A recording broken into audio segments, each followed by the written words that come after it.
90 minutes after the drill became stuck, the drilling crew, who had wisely abandoned the tilting rig, watched in amazement from the shore as their 150-foot derrick disappeared into a lake that was less than 10 feet deep. Meanwhile, 1,300 feet below the surface of LakePeigneur, diamond crystal miners, who had not been alerted to a problem, looked up to see something you should never see in a salt mine.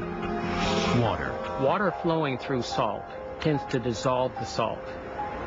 As you increase the volume of water, you increase the volume of salt that can be dissolved.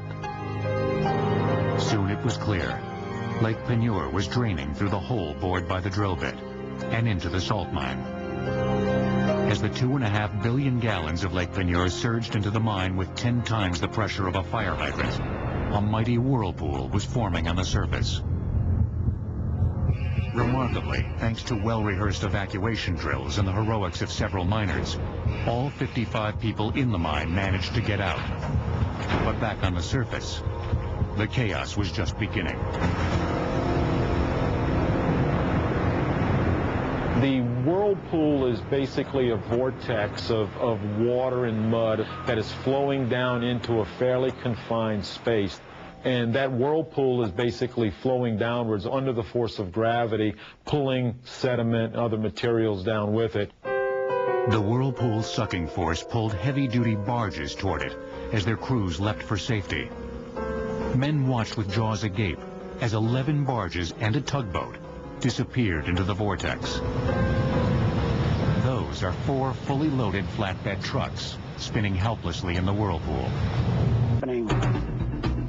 When a barge that was blocking the way was sucked into the hole, it gave Viator a narrow path to skirt the maelstrom. He gunned the motor and reached the shore with seconds to spare. Viator then tied his boat to a tree. When I looked like this, I seen my boat that I had tied to the tree, and there it was going into the whirlpool. So that's the last thing I've seen, my boat tied up to the tree going into the hole. By that point, the whirlpool was sucking down Jefferson Island itself. Before evening, 65 acres of land, including much of Live Oak Gardens, would end up at the bottom of the mine. 150-year-old trees were snapped in half. There were pecan trees that were 150 feet tall down here in this woods, and to stand there and watch them drop completely out of sight was, yeah. Along the shoreline, along the Live Oak Gardens and the Jefferson Island Mansion, you're basically seeing what are called landslides, where the ground is actually shearing and breaking apart, and gravity's pulling these blocks down into the hole. Look at this over here, look! Look at that going in there. Look at this!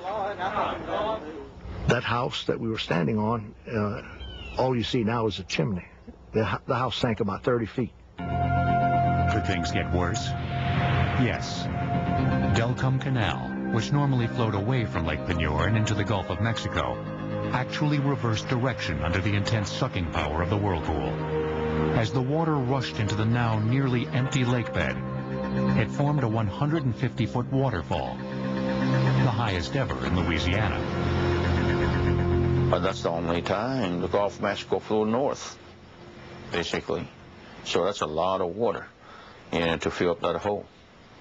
As the water rushed into the mine, its rapid displacement of the underground caverns shot a deafening blast of compressed air, and later, a 400-foot geyser up from the mine shaft. To see something like this, it was terrible, really. I thought it was the end of the world. It took 2 days for the canal's water to fill up the mine and LakePeigneur. When the water pressure equalized, 9 of the 11 sunk barges popped up like corks in a bathtub. The drilling operation and the underground salt mine were complete losses. The cause of the disaster was never officially determined, since all the evidence was at the bottom of a 1,500-foot water-filled salt mine. But there's no definitive evidence that the mine itself was structurally unsound. The culprit was most likely a 14-inch wide drill bit. This engineering disaster did have at least one positive effect. It made LakePeigneur a little more interesting. It's a shallow lake, and now we have part of it that's a deep lake. So it's changed the type of fish that live in the lake. And we catch redfish and saltwater species that were not very prevalent here before. But not everyone is planning a fishing trip to LakePeigneur. What I went through and got out of there alive, I don't care for it, really. I prefer buying my fish. It can hardly be said that the Jefferson Island disaster had a happy ending. The loss to livelihoods and cherished property was devastating. Yet the fact that no human beings perished was fortunate indeed. For if there's one lesson to take from this strange engineering disaster, it's that a small mistake can have huge consequences.